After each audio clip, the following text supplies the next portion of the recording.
यहाँहरू सबैजनालाई फेरि पनि आजको नेपाली बाइबल सर्वेको यस क्लासमा म स्वागत गर्न चाहन्छु। सबैजनालाई जय मसीह। आउनुहोस् हामी प्रार्थनाको साथमा आजको यो क्लासलाई पनि हामी अगाडि बढाउनेछौँ। प्रभु, हामी तपाईँको नाउँलाई धन्यको बन्दछौँ, तपाईँको चरणमा आउँदछौँ र तपाईँले हाम्रो जीवनमा जे जति भलाइ गर्नुभएको छ सम्पूर्ण कुराको लागि तपाईँलाई स्तुति होस्। प्रभु, धन्यवाद छ, तपाईँले दिन प्रतिदिन हामीलाई तपाईँको मार्गमा बढाउँदै हुनुहुन्छ, हामीलाई तपाईँमा जिउनलाई, तपाईँमा रहनलाई, तपाईँमा हिँड्नलाई हामीलाई तपाईँ बिल्ड गर्दै हुनुहुन्छ। You are building us, you are making us. प्रभु, धन्यवाद छ तपाईँको यो महान कामको लागि। हामी तपाईँको हातमा आफैलाई सबमिट गर्दछौँ। प्रभु, हामी प्रत्येकलाई तपाईँ तयार गर्नुहोस्। विशेष गरी आजको यो क्लासलाई पनि तपाईँको हातमा दिन्छौँ। हामीले सिक्नुपर्ने कुराहरू, बाइबल सर्वेबाट बुझ्नुपर्ने कुराहरूमा अगुवाई गर्नुहोस्। तपाईँले हामीलाई गाइड गर्नुहोस्। अगाडिको रहल समयलाई तपाईँको हातमा दिन्छौँ। जतिजनाले प्रभु युट्युबमा आएर वचनहरू सिक्नुहुन्छ प्रत्येकलाई तपाईँ आशिष गर्नुहोस्। सबै महिमा र आदर तपाईँलाई दिँदै माग्दछौँ ख्रीष्ट येशूको नाउँमा, आमेन। धन्यवाद होस् प्रभुलाई, उहाँ हामीलाई दिन प्रतिदिन नयाँ अपर्च्युनिटिजहरू दिइरहनुहुन्छ। अनि मैले सोच्ने गर्दछु परमेश्वरको वचन सिक्नु, उहाँलाई आराधना गर्न पाउनु पनि हाम्रो लागि यो मौका हो, यो हाम्रो लागि अपर्च्युनिटी हो। अनि हामी अगाडि बढ्नेछौँ। हामीले पहिलो इतिहासको पुस्तकलाई हिजोसम्म हेरिसकेका छौँ। आजदेखि हामी दोस्रो इतिहासको पुस्तकमा प्रवेश गर्नेछौँ। मैले अगाडि नै तपाईँलाई इतिहासको पुस्तकहरूको बारेमा परिचय दिँदाखेरि भनिसकेको छु। पहिलो इतिहास र दोस्रो इतिहासमा खास यो चाहिँ एउटै पुस्तक हो। यो चाहिँ अब जति पनि राजाहरूको पुस्तकमा र शमूएलको पुस्तकमा दोहोरिएका घटनाहरू, यहुदाको विषयमा भएको घटनाहरू या उनीहरूको राजासँग सम्बन्धित कुराहरू नै इतिहासमा पनि अब दोस्रो इतिहासमा दोहोरिएको हामी पाउँदछौँ। अब दोस्रो इतिहासको पुस्तक लेखिनुको उद्देश्य के थियो त? परमेश्वर यो चाहनुहुन्थ्यो कि यहुदा प्रान्त छ, दक्षिण यहुदा राज्य छ, दक्षिण यहुदा प्रान्तका असल राजाहरू र उत्तरी इस्रायलमा भएका र दक्षिण यहुदामा पनि केही, उत्तरी इस्रायलमा त लगभग सबै खराब राजा थिए, दक्षिण यहुदामा पनि केही खराब राजाहरू थिए। असलभन्दा एक्चुअली बढी खराब नै थिए। यो असल र खराब राजाहरूबाट हामीलाई शिक्षा र चेतावनी दिनको निम्ति पुनः यसलाई रेकर्ड गरिएको छ। फेरि भन्दैछु, असल राजाहरूबाट हामीहरूलाई शिक्षा दिनु या त्यो बेलामा सम्बोधन गरिएको समूहलाई शिक्षा दिनु र खराब र दुष्ट राजाहरूबाट चाहिँ उनीहरूको क्यारेक्टरलाई, उनीहरूको स्वभावलाई प्रकट गरेर त्यसबाट चेतावनी दिनको निम्ति पुनः एज्राद्वारा यो पुस्तकलाई रेकर्ड गरिएको छ। अब यसको लेखक पनि पहिलो इतिहास जस्तै एज्रा आफै यसको लेखक हुन्। उनले नै निर्वासन पछिको समयमा यहुदीहरू जब आफ्नो देशमा पुनर्स्थापित भए त्यो समयमा फेरि त्यो नयाँ प्रजालाई, उनीहरूलाई परमेश्वरले इतिहासमा दाउदको घरानामा कसरी काम गर्नुभयो, कसरी राजाहरूको नियुक्ति भयो, कसरी उहाँले दण्ड दिएर मानिसहरूलाई त्यो ठाउँमा पुर्याउनु भयो र फेरि फर्काइ ल्याउनु भयो भन्ने सबै कुराहरू यसमा हामी यो दोस्रो इतिहासमा पाउँदछौँ। खास गरी यहुदामाथि परिआएका दण्ड र न्यायका कुराहरू हामी यसमा बढी फोकस गरेको हामी देख्दछौँ। अब उनले सम्बोधन गरेको अडियन्स, एड्रेस गरेको समूह भनेको चाहिँ निर्वासनबाट फर्किएका यहुदीहरूलाई नै उनले एड्रेस गरेर यो पुस्तक लेखेका थिए। यो पहिला पनि दोहोरिसकेको छ। पहिलो इतिहासमा हामीले लगभग पहिलो इतिहासमा भएकै ब्याकग्राउन्ड, पृष्ठभूमि सेम यसमा पनि त्यही हो, लेखक सेम हो, डेट त्यही हो, अनि त्यसपछि दर्शक त्यही हो, उद्देश्य पनि त्यही नै हो, लेखिनुको उद्देश्य। मिति फेरि त्यही हो, 400 30 BC-तिर यो पुस्तक लेखिएको अनुमान गरिन्छ। तर यहाँ भएको घटनाहरू चाहिँ पहिलो इतिहासको भन्दा अलि फरक छ। पहिलो इतिहासमा चाहिँ हामीले मेनली किङ डेभिडलाई फोकस गरेको घटनाहरू हेऱ्यौँ भने अब दोस्रो इतिहासमा चाहिँ 970 BC-देखि यता 586 BC-सम्मको सबै घटनाहरू डिटेलमा हामी पाउँदछौँ। अब 970 BC-मा को राजा थियो? सोलोमन, हैन? सोलोमनको राज्यकालदेखि 586 भनेपछि नबुकदनेस्सरले यहुदालाई नाश गर्नुभन्दा अगाडिसम्मको घटनाहरूलाई हामी यो पुस्तकमा देख्दछौँ। लेखिएको मिति चाहिँ 430 BC, तर लेखकले लेख्दाखेरि कहिलेको 970 देखि 586 सम्मका घटनाहरूलाई उनले समेटेर यस पुस्तकमा लेखेको हामी पाउँदछौँ।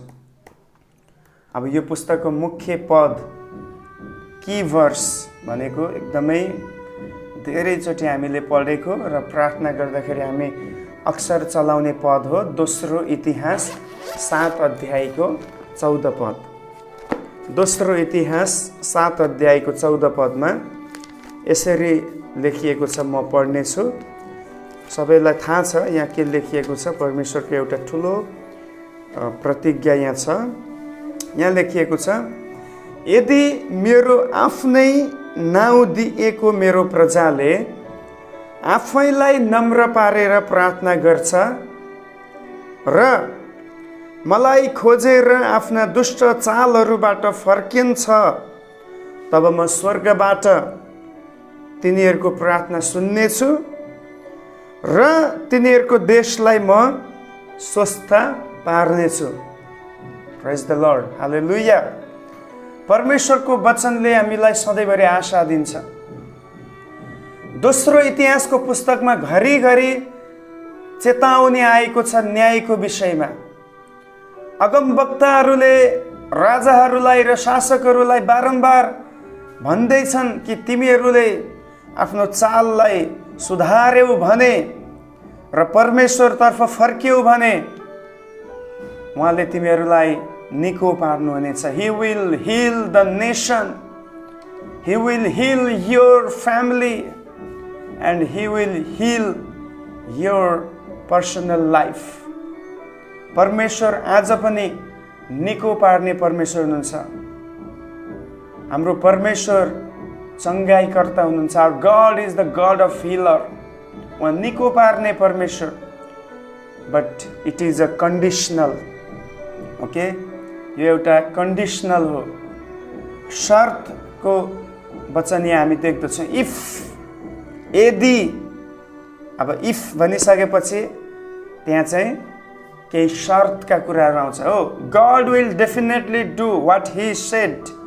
जे उहाँले भन्नुभएको छ उहाँले जरुर त्यो गर्नुहुन्छ। बट क्वेसन इज आवर्स, के हामी तयार छौँ प्रभुले भनेको कुरा गर्नको लागि?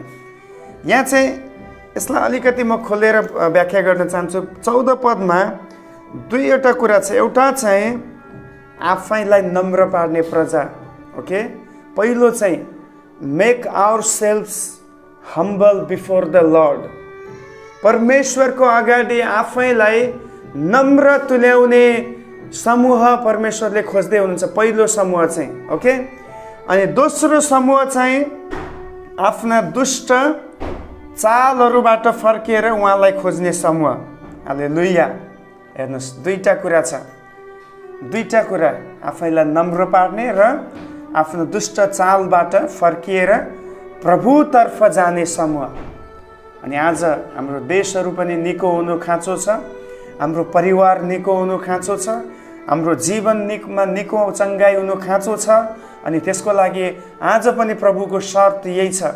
If we make humble ourselves, if we make, deny ourselves, यदि यस्तो गर्दछौँ, and when we turn back from the sin, then He will heal us.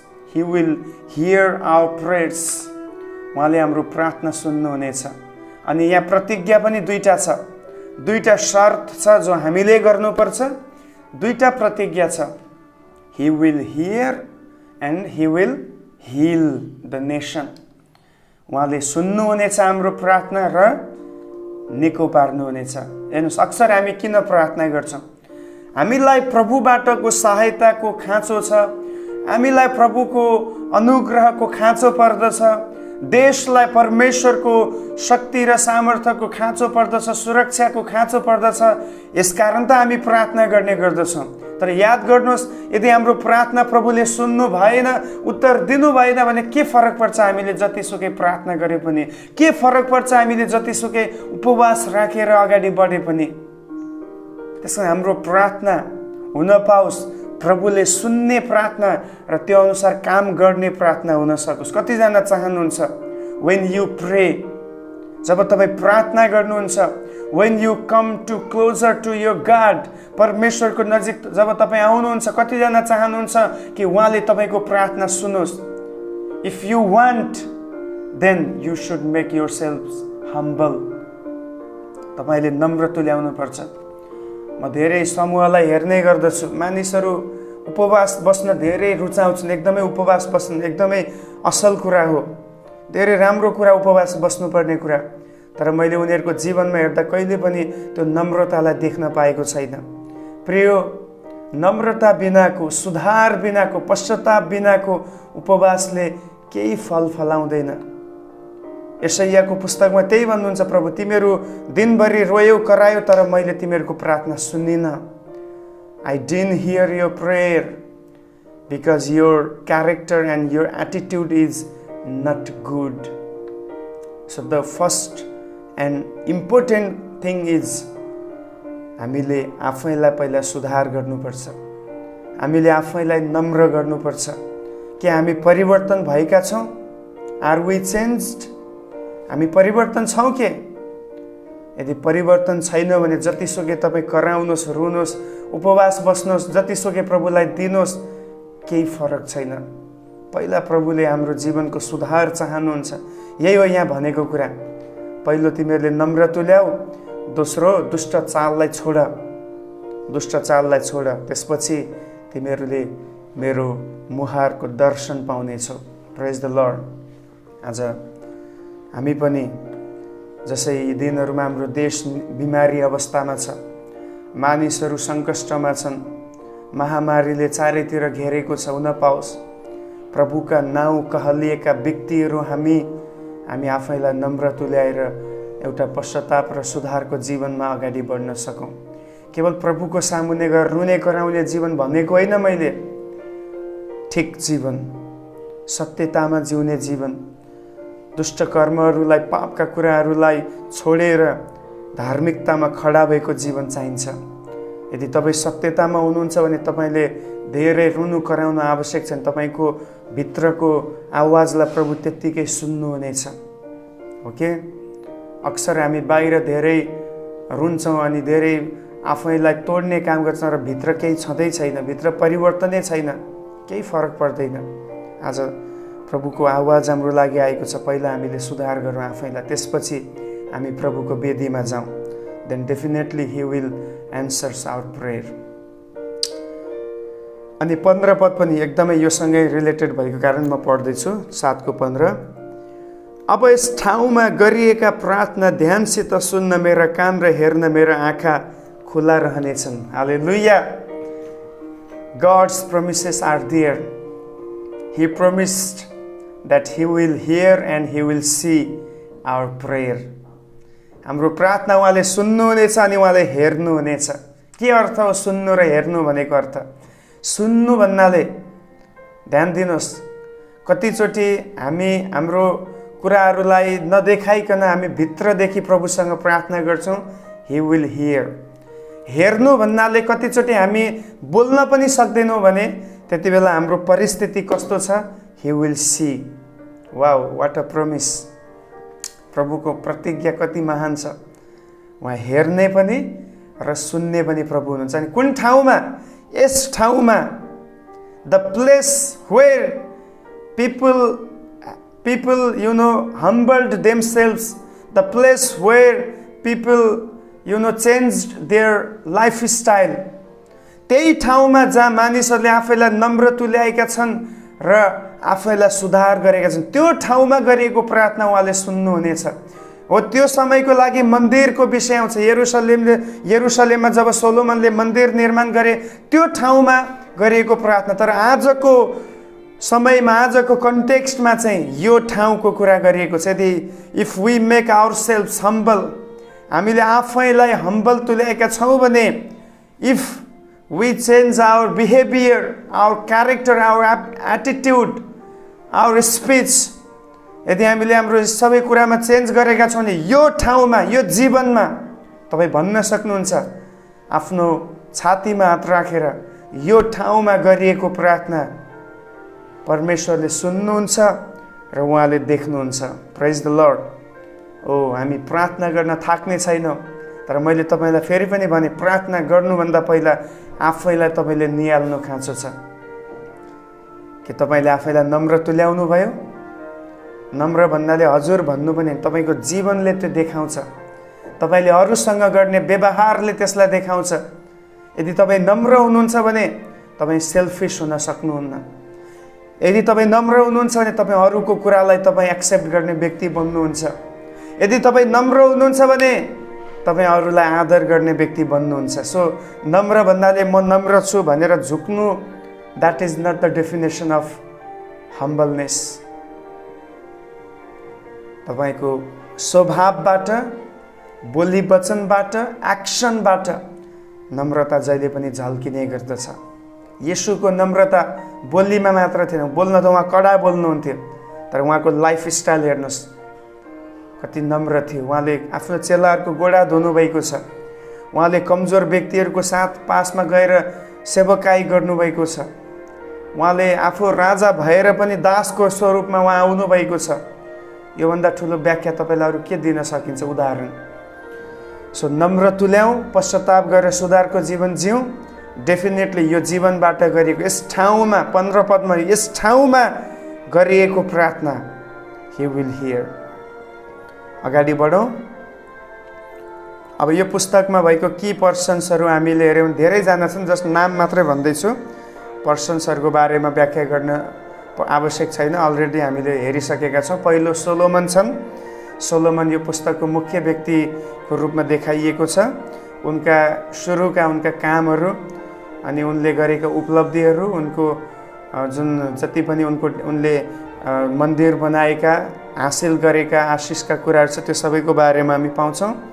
त्यसपछि एउटा रानीको विषयमा यहाँ पाउँछौँ, सेवाकी रानी, सेवा देशबाट आएकी रानीको विषयमा हामी पाउँछौँ। अब उनी किन आइन् भन्ने कुरा हामीलाई थाहा छ। सोलोमनको ज्ञान र बुद्धिका कुराहरू सुन्नलाई आफ्नो देशदेखि सोलोमन भएको ठाउँमा ठुलो उपहार र भेटीहरू लिएर राजाको अगाडि आएकी छिन्, सेवा रानी।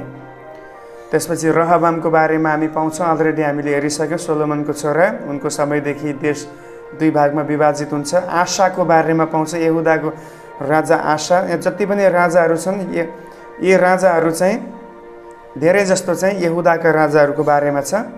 आशाले राम्रो काम गरेको छन्, आफ्नो बुवाको चाललाई पछ्याएका छन्। यहोशापातको बारेमा हामी पाउँछौँ।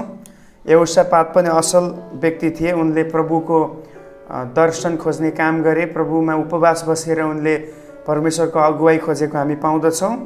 यहोरामको विषयमा पाउँदछौँ। राजा योआसको विषयमा पाउँछौँ।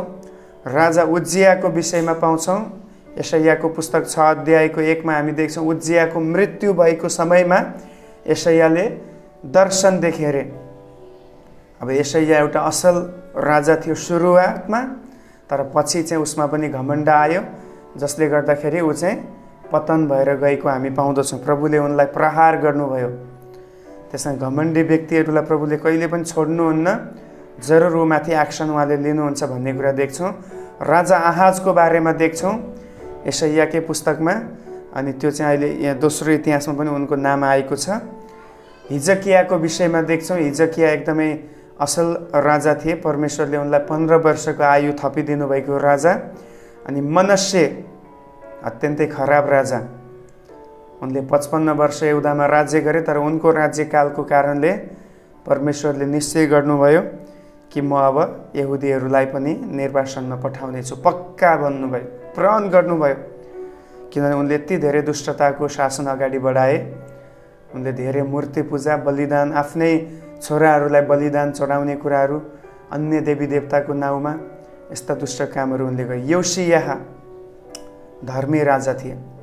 उनले प्रभुको इच्छा जानेर खोजेर त्यसअनुसार काम गरेको हामी पाउँदछौँ।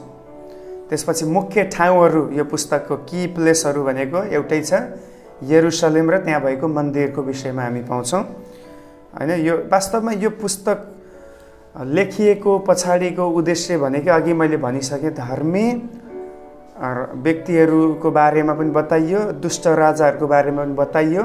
तर उद्देश्य चाहिँ यो थियो, मोटिभ चाहिँ यो थियो कि मानिसहरूलाई आत्मिक आराधनाको निम्ति तयार पार्नु, मानिसहरूलाई चाहिँ धार्मिक रूपमा अब एकरूपतामा ल्याउनु चाहिँ उद्देश्य थियो वास्तवमा हेर्दाखेरि चाहिँ। त्यसकारण यस पुस्तकमा भएको विशेषता नै त्यही हो। यहाँ चाहिँ उत्तरी इजरायलको बारेमा त्यति यहाँ आएको छैन, त्यसलाई इन्कार गरिएको छ, किन उनीहरूबाट सिक्ने असल पक्ष केही पनि थिएन। राजाहरू दुष्ट थिए अनि जनताहरू पनि दुष्ट थिए, अनि धेरै जस्तो अगमवक्ताहरू झुटा अगमवक्ताहरू थिए। त्यसकारण कसको यहाँ असल कुरा ल्याउने? थोरै एलिसा र अरू कति अगमवक्ताहरू मात्रै थिए जो चाहिँ अलिकति आफ्नो प्रभुको बोलावट अनुसार खडा भएर सेवा गरे। बाँकी सबैले दुष्ट काम गरे त्यहाँ। त्यसमा उनीहरूलाई यो पुस्तकमा आउन दिएको छैन, तिनीहरू इन्कार गरिएको छन् यो पुस्तकमा। तर यहुदी समूह, दक्षिणी यहुदाको समूहलाई यहाँ एकदमै उजागर गरिएको छ। वास्तवमा मैले फेरि पनि भन्दैछु, पहिलो इतिहास र दोस्रो इतिहास एउटै पुस्तक हो, यो अलग छैन। तर पछि चाहिँ अब क्रिस्चियन बाइबल जुन अहिले हामीसँग भएको यो आधुनिक बाइबल छ, यसलाई विभाजन गर्दाखेरि चाहिँ अझै हामीलाई बुझ्न सजिलो होस् भनेर चाहिँ लेखकले भन्दा पनि पछि मण्डली क्यानन भन्ने एउटा बाइबललाई संशोधन भन्दा पनि बाइबललाई ठिक क्रममा राख्ने एउटा समूह छ, मण्डली क्यानन भन्छ त्यसलाई। अनि त्यो क्याननले चाहिँ अनि यसरी हामीलाई अझ बुझ्न पढ्न सजिलो होस् भनेर छुट्याएको छ। अब लामो पुस्तक भएको भए सायद अरे कति लामो पुस्तक, यो पढ्न पनि बोर लाग्छ भन्ने पनि हुन्थ्यो। अब सानो सानो टुक्रामा दुईटामा विभाजित गर्दाखेरि हाम्रो पनि मन खुसी हुन्छ, छोटो पुस्तक छ, इतिहास नामहरू छोटो छोटो छ, चाँडै सकिन्छ भन्ने पनि हुन्छ कतिलाई। वेल जे पनि होस्, यसरी मण्डली क्याननले चाहिँ बाइबललाई, हाम्रो अहिलेको बाइबल जो मोडर्न बाइबल छ त्यसलाई चाहिँ विभाजन गर्दा त्यसरी गरेको थियो। अनि यहाँ चाहिँ यहुदीको मन्दिर र धार्मिक जागृतिको कुरालाई बढी महत्त्व दिएको हामी यो पुस्तकमा पाउँदछौँ। अब यो पुस्तकको रूपरेखातिर हामी जाँदाखेरि, ब्लुप्रिन्टतिर जाँदाखेरि यो पुस्तक दुई भागमा विभाजित छ। दुई भागमा यो पुस्तक विभाजित छ। पहिलो चाहिँ सोलोमनको राज्य भन्दछ, पहिलो विभाजनलाई सोलोमनको राज्य भनिएको छ। सोलोमनको राज्यमा चाहिँ, राज्यको विषयमा चाहिँ 1 देखि 9 अध्यायसम्म हामी पाउँदछौँ। 1 देखि 9 अध्यायसम्म हामीले हेर्ने कुरा चाहिँ सोलोमनको विषयमा, उनको शासनकालको विषयमा, उनको बढोत्तरीको विषयमा हामी देख्छौँ। त्यहाँ पनि 4वटा कुरा हामी देख्छौँ। सोलोमनले बुद्धि मागेको कुरा छ, सोलोमन आस्क फर विस्डम, बुद्धि उनले प्रभुसँग मागेको हामी पाउँछौँ। परमेश्वरको दर्शनमा होइन, परमेश्वरले उनलाई, सोलोमनलाई 2 पटक दर्शन दिनुभएको छ। अनि पहिलोचोटि परमेश्वरले यही भन्नुभयो, हामीले पहिला पनि हेऱ्यौँ, तँलाई के चाहिन्छ म तँलाई त्यो दिनेछु, तँ जे माग्छस् तँलाई आज दिइनेछ। अनि उनले भन्छ, मलाई तपाईँले दिनुभएको जनतालाई ठिकसँग अगुवाई गर्न सकौँ भनिकन मलाई बुद्धि दिनुहोस्। अनि परमेश्वरले उनलाई बुद्धि दिनुभयो, साथमा धन, इज्जत र मान पनि दिनुभएको छ। जहाँ बुद्धि छ त्यहाँ इज्जत त त्यसै आउनेछ है। त्यसो हामीले पहिला इज्जत माग्नुभन्दा पहिला के माग्नु पर्यो? बुद्धि माग्नु पर्यो। बुद्धि छ भने हामी बुद्धिमान हुन्छौँ, त्यो अनुसार हाम्रो लाइफस्टाइल हुन्छ। बुद्धिमान व्यक्ति जहिले पनि बढ्दै जानेछ, प्रमोसन हुनेछ, आशिष पाउनेछ, नयाँ नयाँ जिम्मेवारी पाउनेछ अनि जहाँ बढोत्तरी छ त्यहाँ त्यसै मान सम्मानको कुरा त आइ नै हाल्नेछ। त्यसकारण आज कतिचोटि हामी प्रार्थना गर्दा प्रभु मलाई आदरको स्थान दिनुहोस्, मलाई सम्मानको स्थान दिनुहोस् भन्नु गलत हो। बरु हाम्रो बुद्धिमानी प्रार्थना यो हुन्छ, प्रभु मलाई बुद्धि दिनुहोस्, मलाई अझ ज्ञान दिनुहोस्, मेरो समझ शक्तिलाई खोलिदिनुहोस् ताकि म बुझ्न सकूँ कसरी जिउनु पर्ने हो। दोस्रो उनले गरेको छ सोलोमनको राज्यमा आउने कुरा, सोलोमन बिल्ड्स द टेम्पल। उनले मन्दिरलाई निर्माण गरेका हामी पाउँदछौँ। हामीले हेरिसक्यो 7 वर्ष लगाएर उनले एउटा मन्दिर यरुसलेममा बनाएका थिए। अनि त्यो मन्दिरमा वास्तवमा दोस्रो इतिहासमा आउने कुरा नै यही मन्दिरसँग सम्बन्धित कुरा छ। एकदमै मन्दिर र धार्मिक कुरा, बलिदानका कुरा, सेवाका कुराहरू, आत्मिक कुराहरू यस ठाउँमा आउँदछ। अनि तेस्रो चाहिँ सोलोमनले मन्दिरलाई समर्पण गरेको छ। Solomon dedicates the temple. सोलोमनले मन्दिरलाई प्रभुको हातमा डेडिकेट गरेको छन्, समर्पण गरेको छन्। अनि त्यो समर्पण गरेको रातमा के हुन्छ, जब समर्पण भयो त्यो समयमा चाहिँ स्वर्गबाट आगो ओर्ली आएको छ। आगो परमेश्वरले वर्षाउनु भयो। अनि यो आगोले चाहिँ यो देखाउँछ कि मैले यो मन्दिरलाई ग्रहण गरेँ। I accepted the temple which is submitted to me.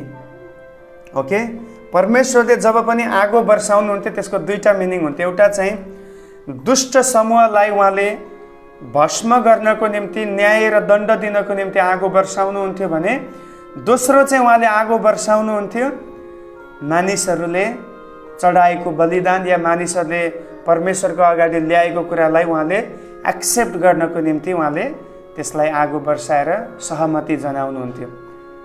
यो चाहिँ उहाँको महिमालाई देखाउँछ, उहाँको उपस्थितिलाई देखाउँछ। त्यसकारण अनि त्यही रातमा, जुन रातमा परमेश्वरको निम्ति उनले त्यो गरे, मन्दिर समर्पण गरे, उनले हजारौँ त्यहाँ बलिदानहरू प्रभुलाई चढाएको पनि हामी देख्छौँ। अनि यो सबै भइसकेपछि प्रभुको आगो त्यहाँ वर्षिएको या प्रभुले आगो पठाएर यो कुरालाई एक्सेप्ट गर्नुभएको हामी पाउँदछौँ। अनि चौथोमा चाहिँ सोलोमनको बुद्धि र उनको धनवानताको विषयमा हामी देख्छौँ। सोलोमनको एउटा आशिषित जीवन जो प्रभुबाट उनले पाएको जीवन छ। उनी बुद्धिमान भए, हजारौँ लेखहरू उनले लेखे, बुद्धिका कुराहरू सिकाए। राजाको पुस्तकमा सोलोमनको जीवनमा मैले तपाईँलाई जोड दिएर सबै कुरा बताएँ।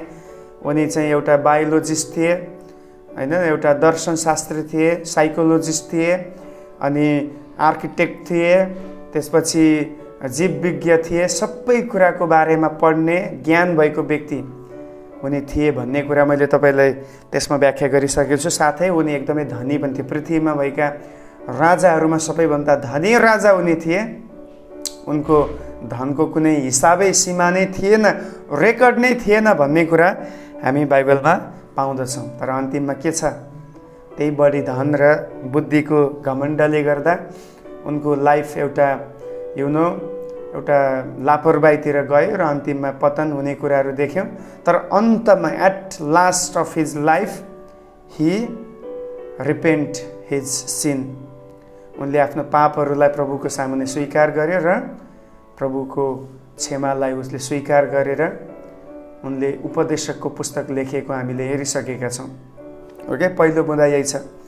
दोस्रो विभाजन भनेको चाहिँ हामी पाउँदछौँ यहुदाको राज्यको विषय। पहिलो चाहिँ सोलोमनको राज्य, अब यो चाहिँ युनाइटेड थियो। अब चाहिँ यहुदाको राज्यको विषयमा, यहाँ इस्रायलको राज्यको विषयमा आएको छैन, किनभने इस्रायल राज्यलाई यहाँनिर लिएको छैन। तर यहुदाको राज्यको विषयमा आउँछ। 10 देखि 36 अध्यायसम्म एकदमै लामो छ। 20 जना राजाहरू, रहबामदेखि सिदकियासम्म 20 जना राजाहरूको पुरा रेकर्ड हामी यहाँ देख्छौँ 10 अध्यायदेखि 36 अध्यायसम्म। अनि यहाँ चाहिँ हामी देख्ने मूल कुराहरू भनेको दुईवटा कुरा नै हो। एउटा चाहिँ उत्तरीय कुलको विद्रोह हामी देख्छौँ। त्यो हामीले सुरुमा पनि पहिलो राजा 12 अध्यायमा देख्यौँ। 10 कुलले विद्रोह गरेर उनीहरूले छुट्टै शासन उता सुरु गरेको, उत्तरी इस्रायल सुरु गरेको हामी पाउँदछौँ। त्यसको संस्थापक चाहिँ यारोबाम प्रथम थियो। उनीहरूले सामरियामा, बेथेलमा र सामरियामा चाहिँ सुनको बाछा उनले बनाएर त्यहाँ मानिसहरूलाई पूजा गर्न लगाउँथे। इत्यादि दुष्टताका कामहरू त्यहाँ बढेको छ। अनि दोस्रो चाहिँ हामी पाउँदछौँ यहुदाका 20 वटा राजाहरूको शासनकाल हामी देख्छौँ हैन। रहबामदेखि यता सिदकियासम्म उनीहरूले गरेको शासनकालको विवरण पनि हामी यही 10 देखि 36 अध्यायको बिचमा पाउँछौँ। र आखिरीमा तेस्रो छ यहुदा चाहिँ बेबिलोनमा लगिएको विषयमा, निर्वासन गरिएको विषयमा पनि हामी यसैमा पाउँछौँ। 36 अध्यायमा जब हामी हेर्छौँ त्यहाँ हामी देख्छौँ परमेश्वरले धेरैचोटि बारम्बार आफ्ना मानिसहरूलाई चेतावनी दिनुभयो, तर उनीहरूले यो चेतावनीलाई, यो कुराहरूलाई सुन्न इन्कार गरेको कारणले अन्तिममा परमेश्वरले उनीहरूलाई दण्ड स्वरूप कहाँ पठाउनु भयो? बेबिलोनमा पठाउनु भयो भन्ने कुराहरू हामी देख्दछौँ। त्यसमा मोटामोटी रूपमा दोस्रो इतिहासमा भएको परिचयगत कुराहरू यिनै छन्। हामी अर्को एपिसोडमा यसमा भएको मुख्य विषयहरू हेर्नेछौँ, त्यहाँ धेरै गहिरो शिक्षाहरू हामी पाउनेछौँ अनि यसरी हामी अगाडि बढ्नेछौँ। तबसम्मको लागि प्रभुले यहाँहरू सबैलाई आशिष गर्नुभएको होस्। सबैजनालाई जय मसीह।